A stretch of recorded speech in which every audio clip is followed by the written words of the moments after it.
welcome to Vivekananda Yoga Research Foundation. We now start on Bhakti Yoga. Bhakti Yoga is the science of emotions culture. To deal with our emotions is a very important thing, because in the whole of our education system there is no component to deal with emotions. To gain mastery over the emotions is the goal of Bhakti Yoga, and it is a very vital part, because the youngsters today get stuck with emotions, get lost into emotional outbursts. They get terribly angry, they get upset, they get depressed, and it has become a very common feature. They are tossed up and down in emotional exuberances, and they don't know how to deal with these emotions. When they encounter problems, demanding situations and challenges, they get lost and even go to commit suicide. Why? Because the whole of our education system is development of the left brain, development of the intellect, analytical power, discrimination power, cramming up the brain with information, and hardly we give emphasis on development of emotions. We develop the head and not the heart, as we say. Therefore, the relevance of handling the emotions, gaining mastery over the emotions is very vital, and Bhakti Yoga provides a very systematic, scientific approach to deal with our emotions. We have chosen 18 verses from Bhagavad Gita. We call it as Bhakti Yoga Shloka Sangraha, and they have been arranged into these 8 different phases. Verse number 1 gives introduction after the prayer. Then verse 2 to 7 give us a way by which we can move from gross carnal desires to the good friendship, prema to bhakti. Then fructification of bhakti through saguna sakshatkara, described in 8 to 13. 14th verse talks about nirguna sakshatkara, which leads to para-bhakti. What happens to such a person at the time of death is described in 16, and the ultimate merger has been described in the last 2 verses, 17th and 18th. And let us look at the schematic, which gives a dimension of the whole of Bhakti Yoga. To begin with, we start with the 2 major traits which is available in all of us, the Asuri Sampat and Daivi Sampat, the demonic vices and the godly virtues. And Bhakti Yoga says we start transforming ourselves to Daivi Sampat. How do we do that? The gross carnal desires called kama has to be transformed into prema, the real friendship, through sacrifice, and prema has to be elevated to the level of bhakti through surrender, prapatti, and that leads us to the sakshatkara, that is the saguna samadhi.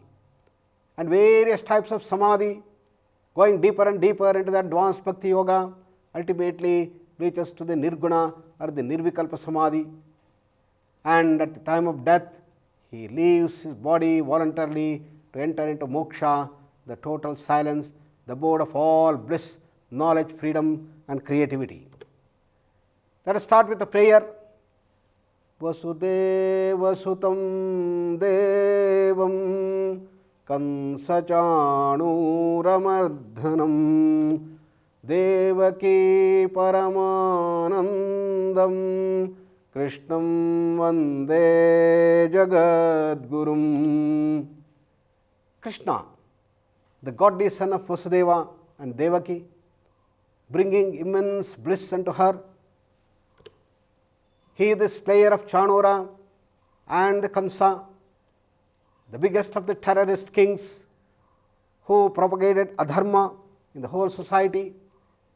And Krishna, he is the Guru of the whole creation because he only embodies and symbolizes the cosmic forces of sustenance in the whole universe. And by offering our worship, what happens?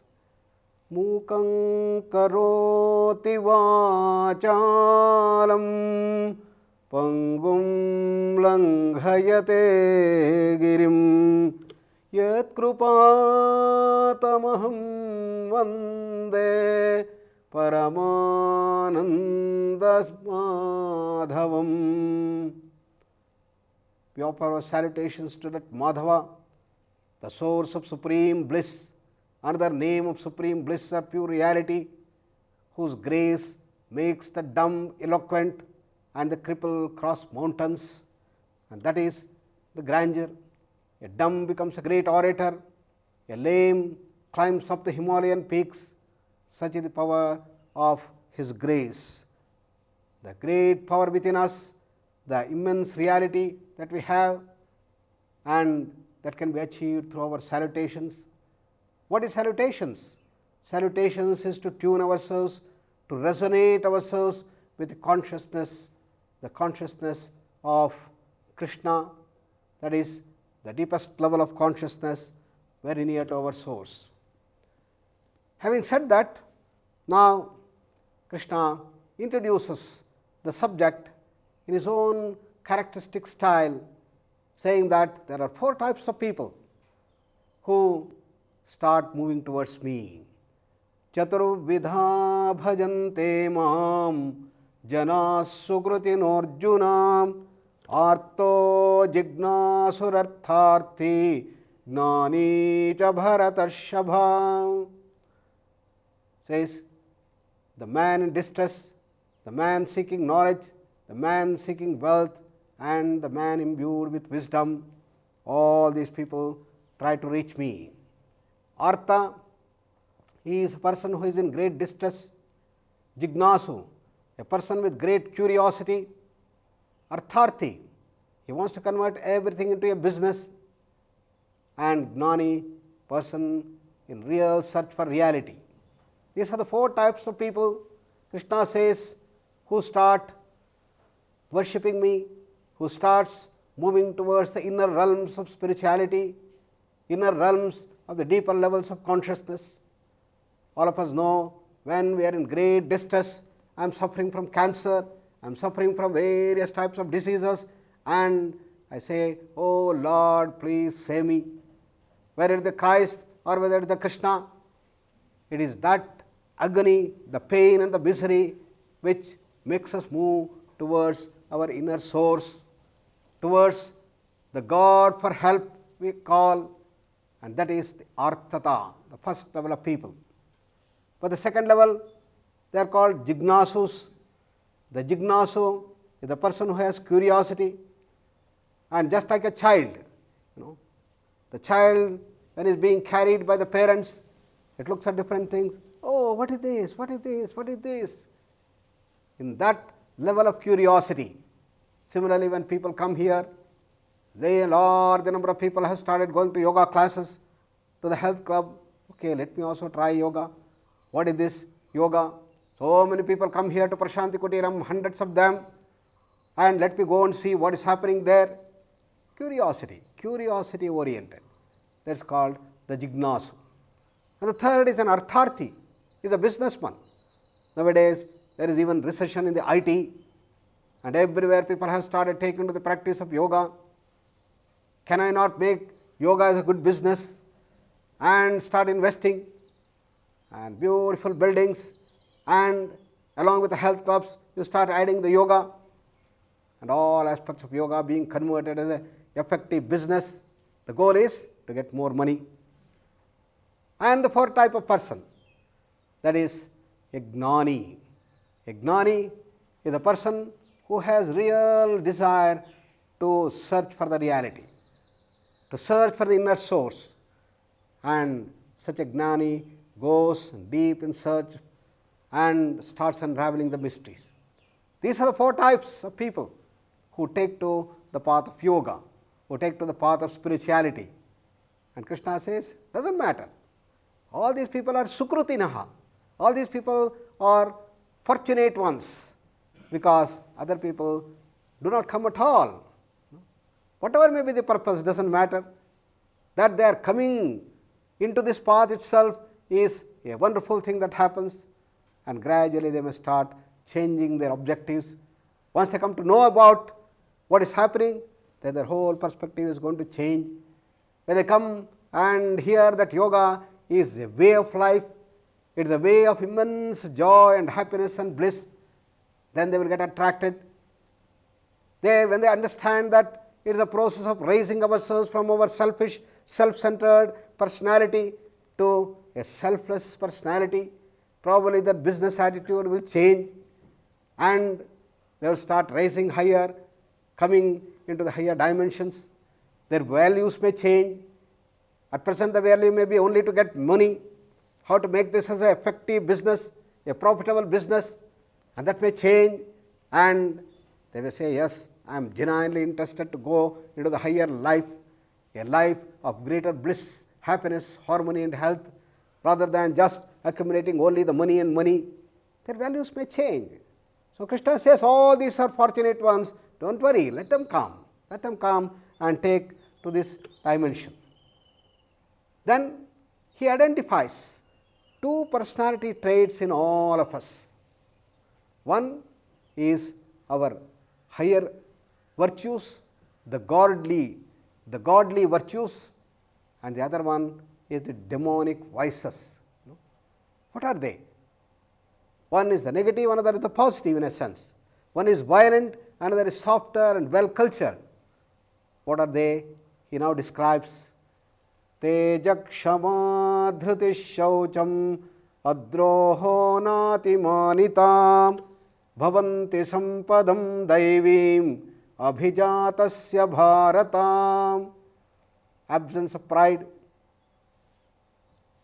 the development of vigor, vitality, forgiveness, fortitude, purity, absence of hatred, all these belong to the category of divine state. They are the godly virtues, and we have to recognize these godly virtues inherently present in us.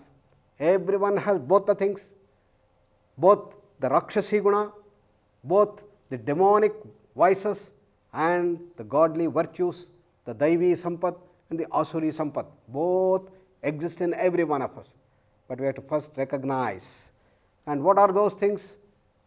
He says the 6 aspects of the divine qualities, and these are only examples of what one could get as the divine things. They bring us elevation. Brightness, dynamism. Kshama is forgiveness. Dhruti, steadfastness. Shaucham is purity. Adroha is non-cheating, no corruption, natimanisa, not showing off too much. These are the qualities of the divine ones. What about the demonic ones? Dambo darpo bhimanascha krodha parushyameva ajnanancha bhijatasya partha sampadamasurim. Arrogance, ostentation, self-conceit, anger and harshness and even ignorance belong to the one who is born for a demonic state. O Arjuna, please start recognizing this. The 6 demonic vices and have been beautifully enumerated here. Dambha, Darpa, Abhimana, Krodha, Parushya, Ajnana. And the important thing is we have to recognize these 2 dimensions, and every one of us is permutation and combinations of these 2 basic traits in us. And Dambha, what is that Dambha? Ostentation, ego. And this is a very, very intricate thing. He is a philanthropist, a person of dharma, but yet that ego comes over. Yes, I am such a great person who is doing dharma, I am such a great person, I am a big philanthropist. That dambha is the ego there. What is darpa? Darpa is arrogance, another form of ego. Arrogance of education, wealth and public awards. I am such an educated person, I have a doctorate and I have such a wonderful palatial building, I have become a millionaire and so many people have given me big public awards, so I have become very, very egoistic. That is the arrogance. Then abhimana, another form of ego, self-conceit, and that I am worth a great deal is put forth there. So, various forms of ego, and all these are belittling us, they are constricting us, they are therefore classed as the asuri sampat. Now, what is the role of this Daivi sampat and asuri sampat? Krishna tells in the next verse, Daivi sampad vimokshaya nibandhaya suri mata mashucha sampadam daivim abhijatosi pandavam. The divine nature is deemed for liberation, total freedom and reaching that state of highest bliss and knowledge, while the demonic vices are making us deteriorate, go down the ladder, and it brings us greater and greater bondage. And therefore, O Arjuna, grieve not, you are born of a divine state, you are born of the Daivi sampat. Many of us are born with these traits. Maybe there is more of the asuri sampat, there is more of the violent vices, while some people have inclination to do good things. These are the born traits. This is what we have to recognize. Therefore, the Daivi sampat and the asuri sampat are the two traits with which we are all born. But at the same time, along with these tendencies which are the born traits, we also have been given that freedom, the freedom to change, and that freedom can be used to make ourselves grow or deteriorate.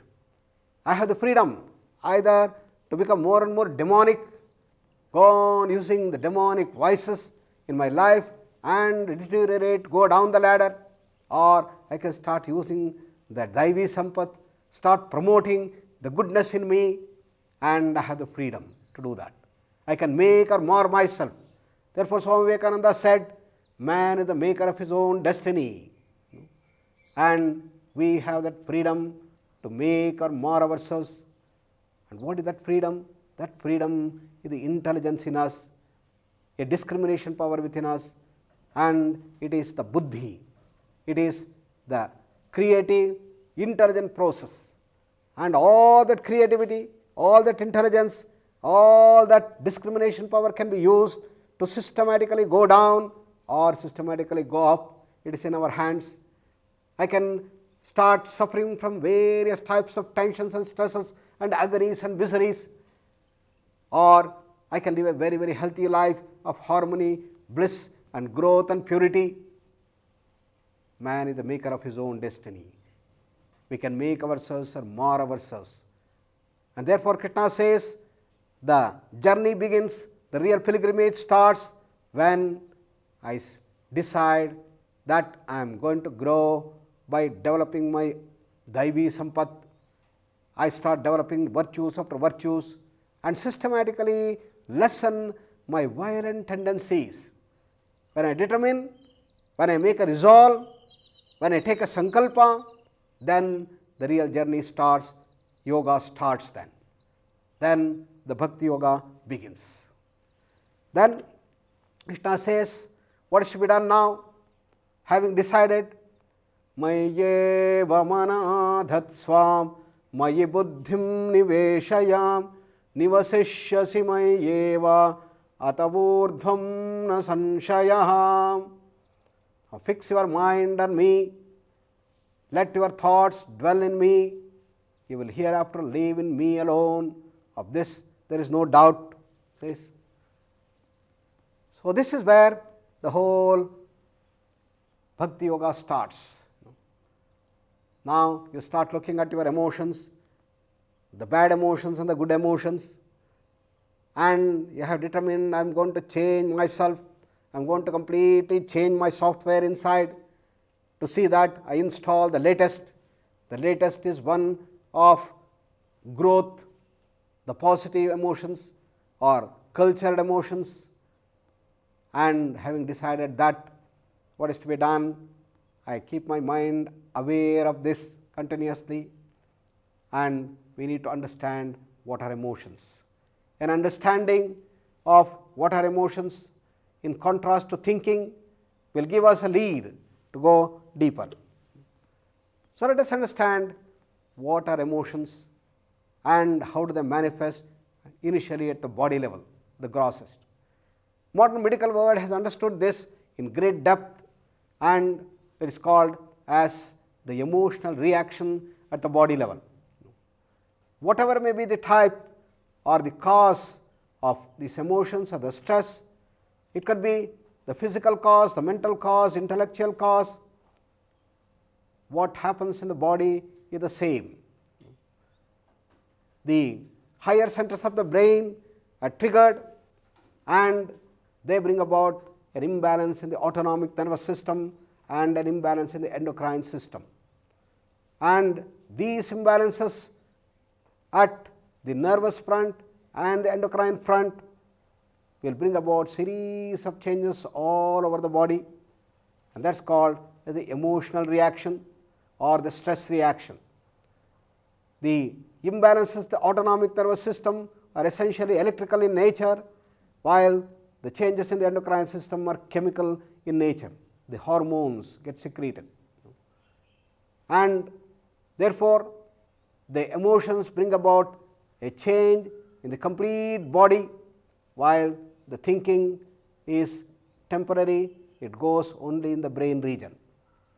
And because it goes all through the body, probably the emotions are more long lasting than just mere thinking. And these reactions all over the body are created by the imbalances of the nervous system and the endocrine system, and bring about the changes in thinking as well as in our emotions. And let us look at the concept of emotions according to the modern medical world and according to the yoga and spiritual lore. As we saw, the modern medical world deals with complete body, what happens in different parts of the body, how the endocrine system brings about the stress hormones, the adrenaline, growth hormones, and how these hormones brings about a complete change in the body. The heartbeat starts increasing, the respiration increases, the muscles start becoming stiff. Why all these things happen? It is because as a reaction the whole system changes. For example, you have a emotion of fear, you encounter a situation in which there is fire alarm ringing in your hall. What happens? You need a lot of energy. And how do you get energy? The body should supply more sugar and more oxygen, and the reaction should take place, and thereby you get the energy. This is exactly what happens. And this is accompanied by an imbalance in the autonomic nervous system with a sympathetic dominance, and an endocrine imbalance with excessive secretion of the stress hormones. And these stress hormones build lot of sugar into the bloodstream, and the sympathetic stimulation increases the sugar level in the blood. Both are complementary, and the breathing rate increases, the bronchus dilates, therefore more oxygen comes into the whole system, and oxygen and sugar are available now, and these things have to be carried to every cell site in the body. How is it done? Your heart starts beating faster and faster, there is an increased breathing rate, increased heartbeat, and the blood pressure goes up, and the blood carries the whole nutrients and the oxygen to every cell site. Then you have the energy produced in the cell. Then you have to run, and for running you need your muscles tight and stiff. That's what happens the muscle tone increases, and you run to safety, you are far away from the building, and you look at the whole system, there is complete return to the normalcy. This is a beautiful mechanism built into our system. It's a protective reflex, and in that process, when there is a sympathetic dominance, there is an endocrine imbalance, then all the senses also get heightened, and at the conclusion, all the senses will droop down, eyes will come down, the body will be relaxed, heartbeat is going to reduce. This is the parasympathetic dominance normally. This entire mechanism has studied in great detail and great depth and has been understood vividly, very clearly. Irrespective of whatever may be the type of stress, whatever may be the type of emotions, whether it is fear, whether it is greed, whether it is excitement, whether it is the kama, krodha, lobha, moha, mada, matsarya, whether it is the jealousy, the subtle things, or the intellectual conflicts, whatever may be the cause, what happens in the physical body is same, and that is the speciality. Therefore, the modern medical world has understood the whole thing in the body, the Annamaya Kosha. If that is the concept of emotions, according to modern medical science, then there was further growth in our understanding. There are specialized emotional sciences in the brain, and when these emotional cells are triggered, then you get different emotions, and those emotions will trigger the neocortex. Neocortex in turn bring about the changes in the autonomic nervous system and also in the endocrine system. All that has been understood. And where are these emotional centers? They have been precisely located in the brain anatomy, and triggering these emotional cells will raise you to anger, or can create a sexual disharmony, or can make you totally depressed, or can you make very calm and quiet and tranquil. They have been beautifully understood, the emotional centers in the brain, and this is how we have understood emotions at the body level completely, starting from the higher centers of the brain, emotional centers, neocortex, the whole nervous and the endocrine systems. If that is the understanding, what about the understanding of emotions? What is the difference between emotions and thinking according to yoga and spiritual lore? We go back to Bhagavad Gita again. In Bhagavad Gita there is a beautiful verse which gives the whole perspectives of the difference between thinking and emotions. Dhyayato vishayan punsaha sangasteshu pajayate sangat sanjayate kamaha kamat krodho bhijayate krodhat bhavati sammohaha sammohat smruti vibhramaha smruti bhramshat buddhinashaha buddhinashat pranashyati. Repeated thinking builds attachments, attachments lead to the raga and dvesha and will bring in anger, and if the anger brings infatuation, you are lost with discrimination power, the memory loss occurs and you are lost. This is the whole generation of emotions. So, in this very beautifully the whole system is being understood, that the attractions and repulsions are caused, the attachments are caused by repeated thinking.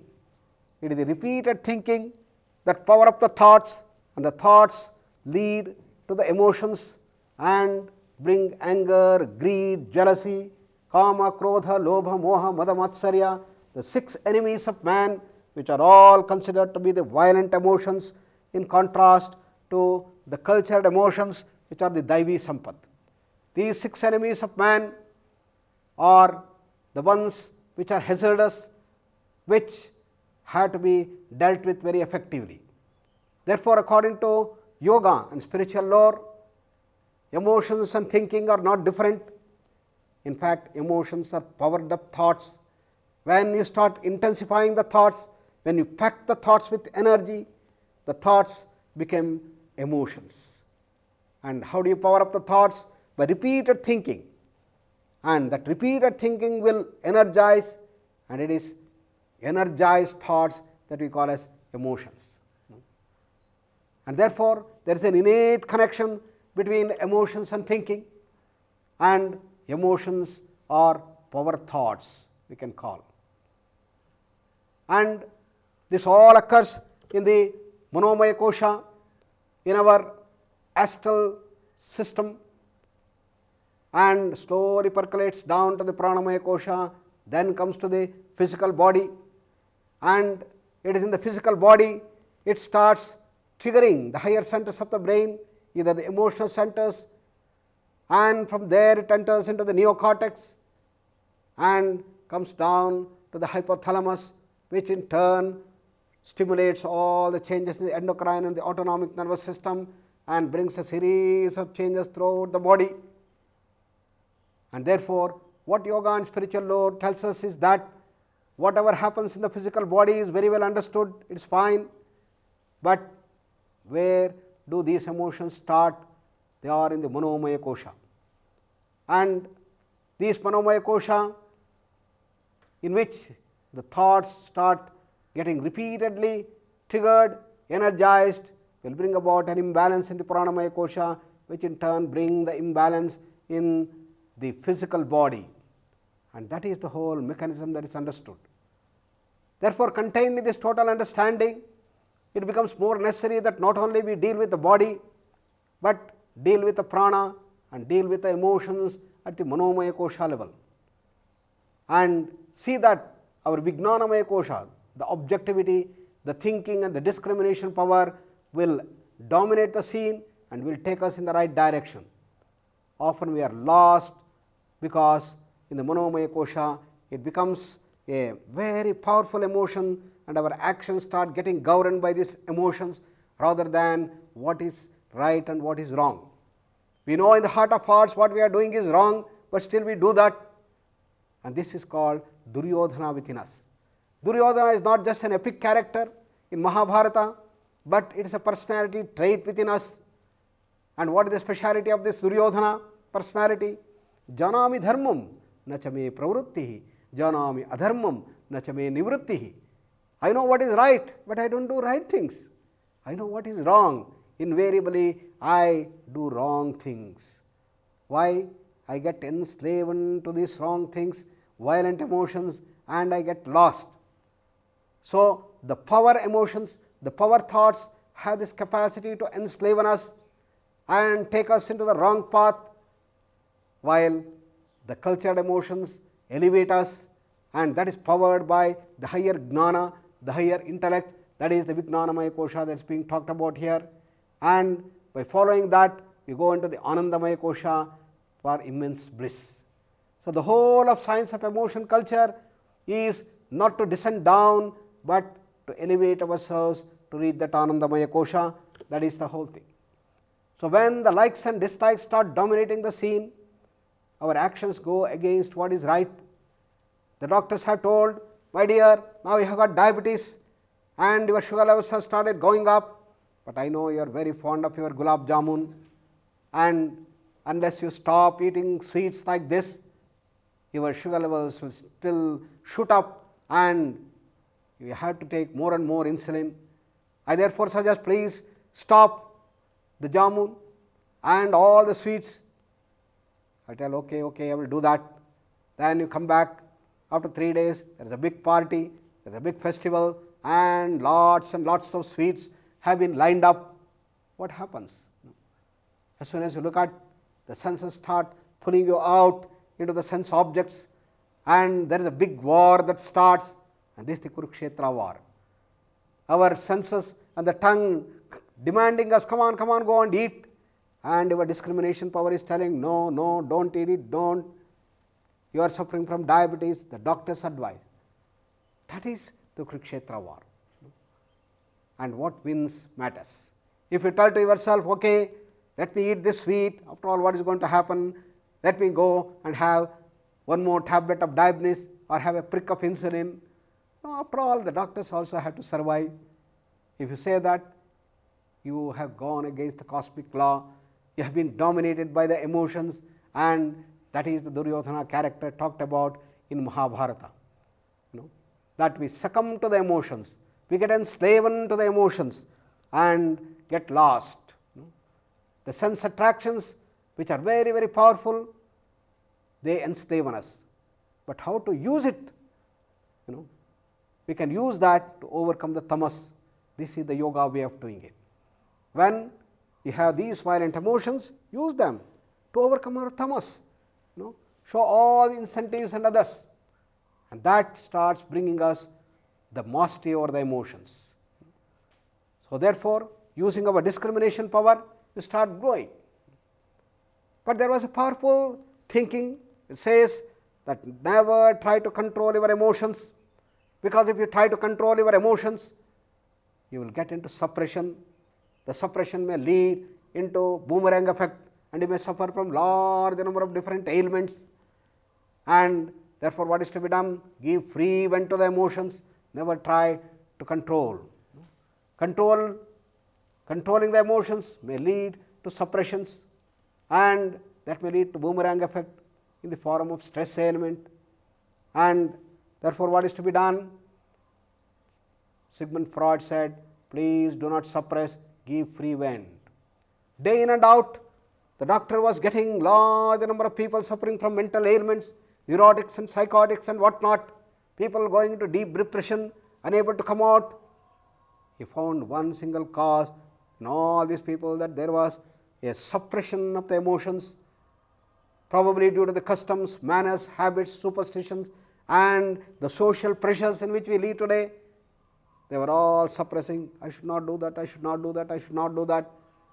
Therefore, he said, no, never try to control the emotions, give free vent to them.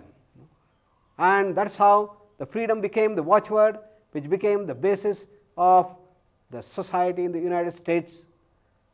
But what has happened? Where has this freedom led us? It has led us to license and to all sorts of hazards of the modern developed society, and it has led into student unrest, the alcohol, the sex and the drugs and the terror, and the family divorces on the ascent, large number of psychosomatic ailments and psychiatric problems. The social harmony has been disrupted. In spite of all the riches and wealth and comforts, the agony of stress is blazing up by wildfire, and increased pain and misery have all come up. The stress hazards have come up in a very, very big way, and they have started becoming long-standing imbalances, which are leading to various types of ailments, bronchial asthma, headache, back pain, arthritis, diabetes, hypertension, ischemic heart diseases, cancer, epilepsy, gastrointestinal disorders, obesity, chronic fatigue syndrome, and whatnot.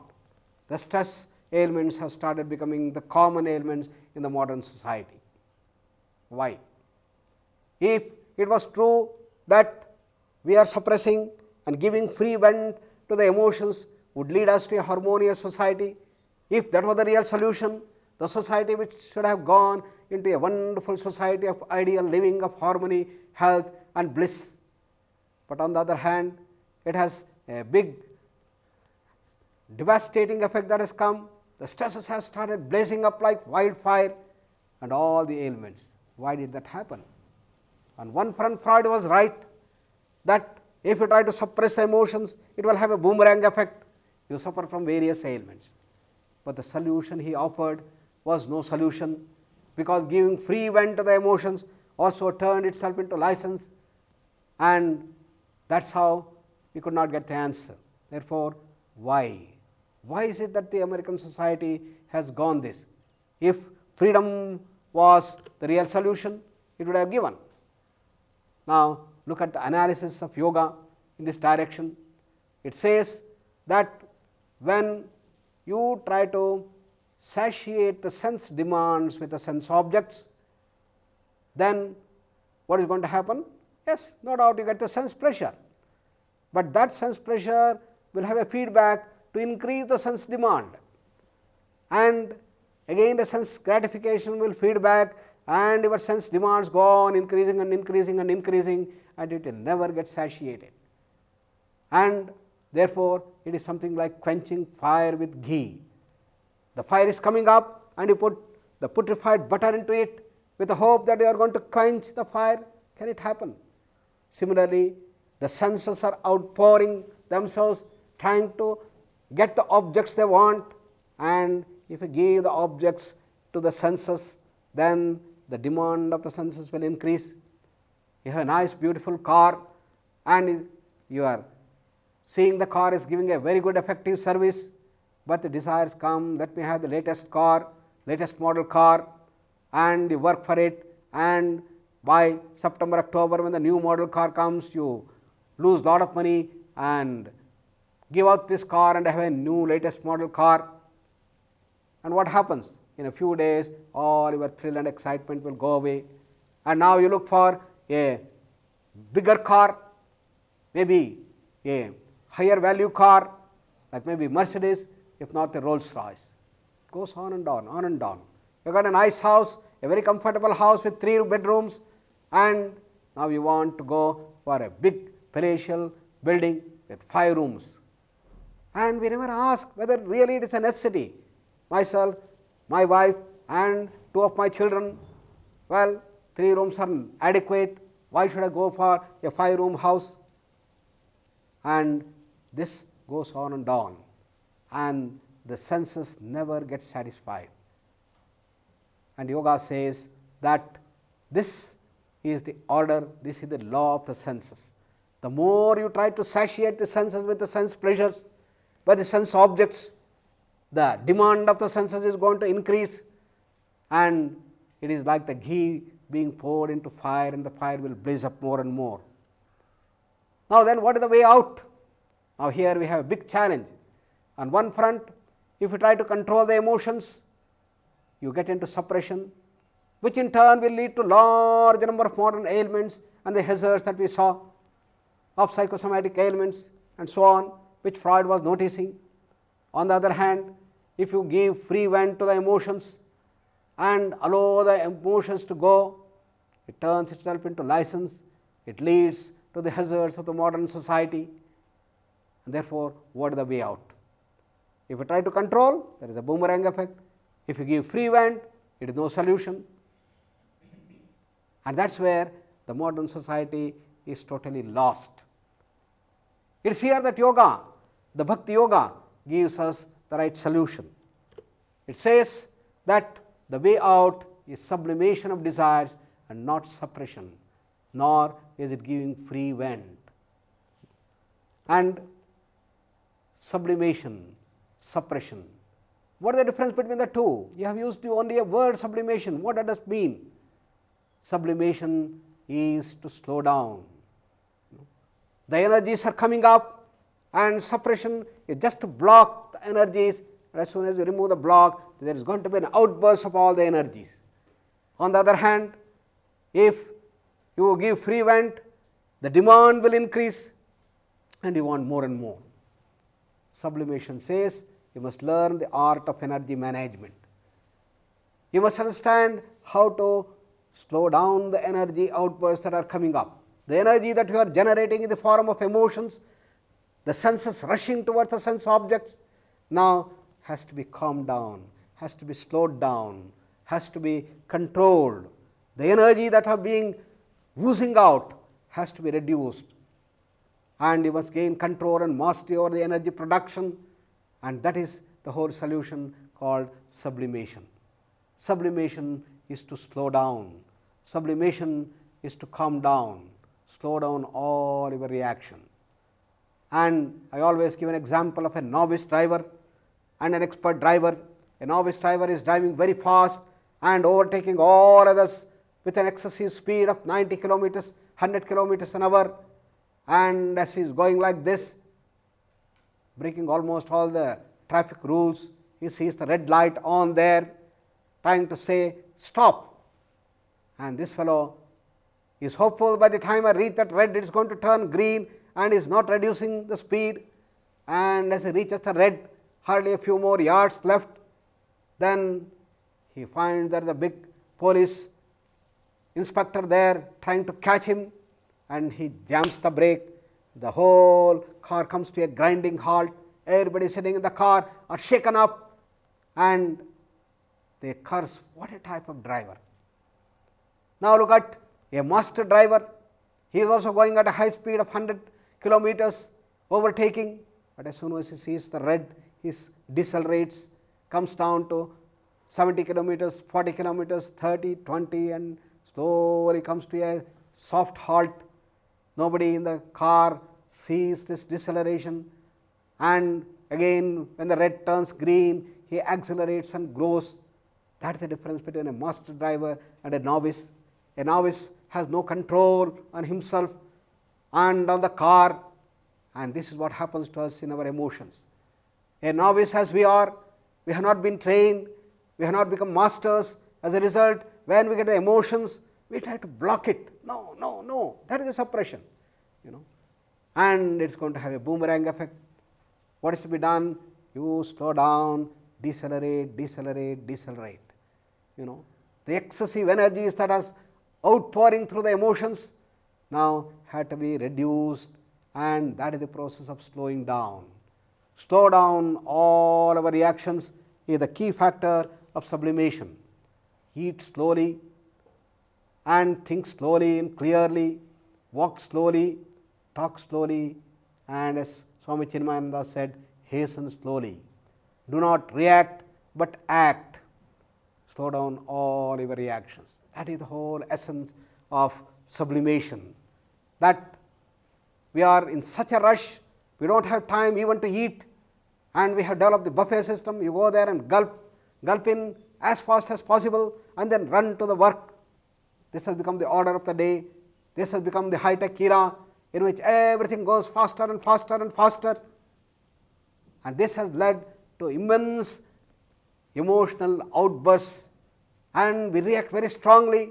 A small change, a small suggestion which may just touch your ego, immediately you burst with anger, you burst with grief, and there is a collapse in the share market, and you feel that the whole life is gone, and you are prepared to commit a suicide. Tremendous reactions. Yoga says, do not violently react, don't be so fast. You have patience, you have the process to be slowed down. That is the trick. It says, don't react but act. Act involves freedom, act involves intelligence. You have to work with that intelligence, you have to use that freedom and start sublimating. So this is the art of sublimation, and the art of sublimation involves slowing down at the first step. So from here we go to the next step, that is the mastering the emotions, and that is called the Bhakti Yoga. The growth towards Bhakti involves dealing with our emotions, the desires which are featured by likes and dislikes, and give and take. This is the grossest form of our desires. In Bhakti Yoga, we start tracking down our emotions, trying to understand how the emotions come up, how they spread throughout the body, and what is the grossest form of emotions. Normally, the emotions, the feelings start as the gross friendship. We become friends, and we become friends on some common likes or some common dislikes. I also like gulab jamun, and you also like gulab jamun, we become good friends. I like masala dosa, you also like masala dosa, we become good friends. Carnatic music could be the common interest between the two to make us friends. But then sometimes we become friends on common dislikes. I don't like him and you also don't like him, and we become good friends. I remember once we were traveling to Delhi, and in our compartment there was a person who went on criticizing the then Prime Minister Indira Gandhi, and one after another everybody was keeping quiet.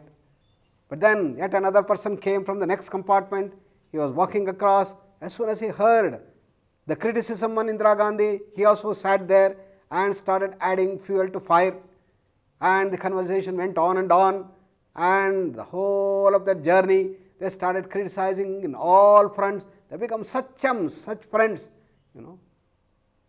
friendship on common dislikes. And this is the grossest form of love, the grossest form of our friendship. And there is always a sense of give and take at this level. I give you a party today. I know you like masala dosa, I also like masala dosa. Let us go and have a masala dosa party. I will pay for that. But next time, I expect that you are going to take care of me. You are going to pay the bills next time.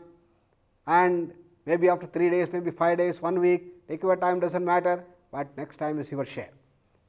If this doesn't happen, then our friendship goes. There is always expectation of a return. This is at the Nyaya level or the Rajasic level. This is the grossest form of love called Kama. This is called the general friendship. But from there, we have to rise higher to the next level of friendship. And as the proverb goes, a friend in need is a friend indeed, as it is said. And that is called Prema. Prema is Kama plus Tyaga. Prema has the dimension of Tyaga, the dimension of sacrifice to be added on to the level of gross friendship. What is the sacrifice? Mother's love for the child. She doesn't expect anything in return from the child. She goes on pouring her heart, does everything that is needed for the child's growth. She gives material possessions. She gives the comforting touch. She gives nice clothes, take care of the food of the child, and what is necessary for the growth of the child, everything she takes care with meticulous care and no expectation of return. Whether this boy, when he grows up, whether he is going to help me or not, whether he is going to take care of me in the old age or not, is of not concern at all. It is giving and giving and giving, no expectation of return. And this is the real friendship. This is called Prema in the terminology of Bhakti Yoga or the Yoga dimension. So, in Prema, you go on giving and giving and giving and expect nothing in return. Whereas at the Kama level, you give and expect something in return. And there is always a sense of give and take. This is elevating ourselves from the gross carnal desires towards the real friendship called the Prema. And this Prema is featured by sacrifice, giving, dana and this thing. And this comes to the level of Sattva, and this is featured as ethical and moral dimensions. This is called the Dharma, and in all religious tenets, whether the 10 commandments of Christ or the 10 commandments of Manu or the 10 Yama and Niyama that the Patanjali provides us as foundation to yoga, everywhere these 3 aspects are inherently present. The Prema Bhava is the one that is invoked here. Prema Bhava involves the Sukha of your partner. Tat Sukha Sukhitvam. You always look at the happiness of your partner, your friend, and you don't care for yourself. Whether it is controlling your senses, whether it is denying yourselves of certain possessions and comforts, you care not for that. You want that your baby should be very happy. You want that your friend should be immensely happy in the encounter, and you want your spouse to be very happy. And in his happiness or in its happiness or in her happiness, I get all the happiness. Tat Sukha Sukhitvam, as Narada defines.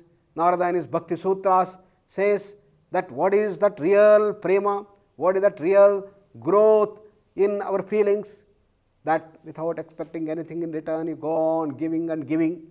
You pour your heart, you give all your material possessions, and that is the dimension of Tyaga involved. Therefore, the formula is that Prema equals Kama plus Tyaga. That is, Prema, the real friendship, is Kama, the normal friendship, plus add on to that the Tyaga, the sacrifice. And from here, Now we have go to the next level, from prema to the level of bhakti. And what is that dimension of bhakti, we will see in the next session. Thank you.